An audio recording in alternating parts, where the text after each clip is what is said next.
If you want to come up with more ideas or better flesh out your ideas, here are some tips that will help you do that for your stories. I am using these specifically for NaNoWriMo as I'm prepping for that, but also these just help for stories in general. Because sometimes we can think of an initial idea, but we have a hard time fleshing it out and kind of continuing on in that process. Now, this could be for creating a plot, this could be for bettering your characters, this could be for a lot of different things that comes with creating a story. Today, I'm just going to go over a lot of general ideas, and in a future video, I'll go over specific for characters, plot, outline, just everything, magic system, whatever it may be. And that's because I'm going over a lot of these things right now in my life as I am trying to create a good cohesive plot for this story. But a story is more than just a plot. It's so many things when it comes to creating your characters, your story, magic, the world. Even if you're writing about our world, you still have to come up with things to make it interesting or unique. So, what is the first idea that spawned your story? What is the thing that initially got this off the ground that made you want to actually write this story? And that's really important because that can help kind of guide you in where you want to go with your story. For example, Spartans versus Necromancers started with a myth about how Spartans would throw their defective or weak babies off of mountains.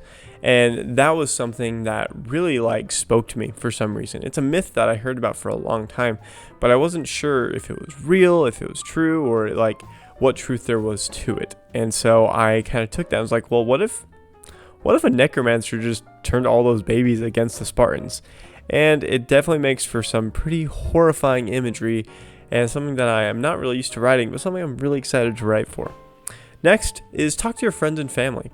The people around you probably have a lot of ideas. You don't have to take all of those ideas, obviously, but if you just talk to them and kind of explain your ideas or just say, hey, I need some help exploring this, they're people with opinions on things other than what you have gone through, and so they could really help you come up with ideas for that. Next is search the term in Google or YouTube. For me, I don't know much about the actual history of necromancy, and so I've been doing a lot of research for that, especially for just the magic and where it came from, why it started, and why we've gotten to a point of necromancy being this dark, evil thing. Because initially it was used by churches and institutions to commune with the dead or to gain power over people. And that's really interesting and not as common of a take these days, especially when it comes to necromancy. Because necromancy was originally just a way to commune with the dead and gain information. And in a lot of myths and stories, it wasn't even seen as dark. It was just seen as a way for people to have powers to overcome obstacles. And that's really interesting. And I could really take this idea of necromancy of modern day, of evil wizards or liches or sorcerers raising the dead, an army of the dead to take out this city, to it being a really nuanced and interesting way of looking at this whole situation of necromancy and just everything that goes along with dark powers or whatever it may be. Next, search the term in Google and YouTube. Just do that. Just search it and find out where it's from, what's it doing. I think I might have said that twice, but it's a good reminder anyways. Research the culture. This story is essentially set in Sparta, and I don't know much about Sparta except for the generic Spartan warriors, and they're a strong culture of people.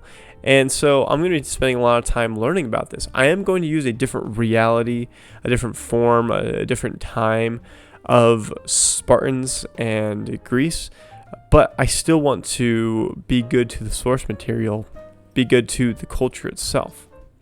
Next, go on a walk and just think about it. Either put on some music or a podcast or whatever and just go on a walk and just think about this thing, this experience, this idea that you're coming up with. Because if you just take time to just think about it, just let your mind wander, I think you'll be surprised at how many ideas you come up with or how you're able to flesh out certain ideas and maybe find the reason why you focus on this story. Because sometimes we think something is just cool because it's cool, and that's totally fine. But if you want to make a whole story out of it, you do need to go deeper with it. You have to have more than just one idea. You can write a short story on one idea. You can't write a whole 50,000 word book on one idea unless you're unless you're fantastic or talented or just putting in nonsense. But yeah. Next, create a playlist of music. And this music could just be just random, whatever works for you, or it could be specifically inspired by the era, time, feeling that you're trying to accomplish with this story.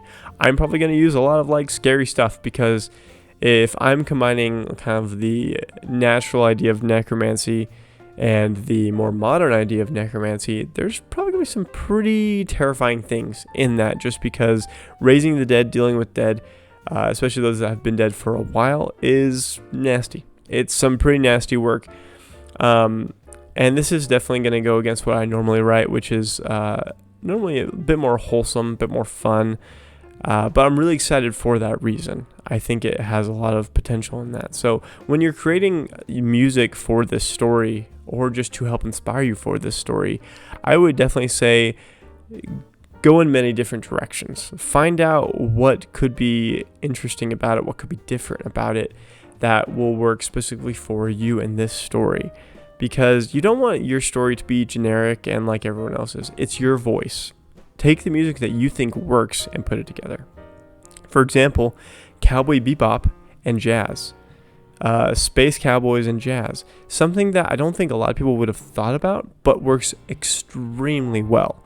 There is a fantastic video by Lady Knight the Brave that I will link in the description below, all about how jazz became the voice for Cowboy Bebop. And it is fantastic. It is so cool. You definitely need to check it out. And the last thing that I'm going to say today is create a board on Pinterest.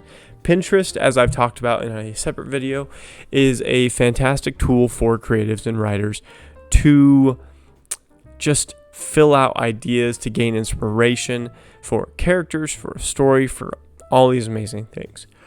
I love Pinterest because it is a free tool and it's really easy to use and just to gain inspiration. And once you start giving the algorithm the ideas that you want to focus on, it will focus on those things, and it will just make sure that you only see those things, or it will give you stuff that is similar to it.